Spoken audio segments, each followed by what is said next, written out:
এই যে প্রিয়াঙ্কা দি এসেছে আমাদের বাড়িতে আজকে ব্লাউজ নিতে।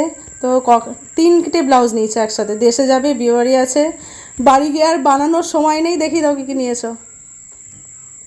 এই যে মাসাবা, এটা হচ্ছে যে ট্রেন্ডিং এখন। হ্যাঁ মাশাআল্লাহ। আর এটা সত্যিই সুন্দর। হ্যাঁ পুজো কেন এমনিতে হলুদ গায়ে হলুদেও পরা যাবে। সুন্দর লাগে। আর এটা আর এই কালারটা, বাড়ির জন্য গায়ে হলুদ একটা এটা যে কোনো বিয়ে বাড়ি যে কোনো পার্টিতে পরে যেতে পারবে যে কোনো। 3টে কালারই সুন্দর সুন্দর হয়েছে। ভালো লেগেছে কালেকশন আমার। কি গো, ভালো লেগেছে কালেকশন? সুন্দর, খুব সুন্দর। মনে হচ্ছে যে আরো 4-5 শাড়ি কিন্তু তুমি ফাইনালি টুসিদি থাকতে পারেনি দেখে এই কালারটা নিয়ে নিয়েছে।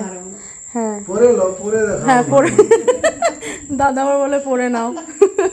আর প্রিয়াঙ্কা দি আবারও আর একটা নিয়ে নিয়েছে, থাকতে পারেনি কালারটা দেখে। ওই যে এই কালারটা সুন্দর, ল্যাভেন্ডার কালারটা। এইগুলা ক্যামেরায় কিন্তু আলাদা রকম লাগছে, দেখো ক্যামেরায় একটা আলাদা কালার লাগছে, ডিপ লাগছে আর ওইটা একটু হালকা।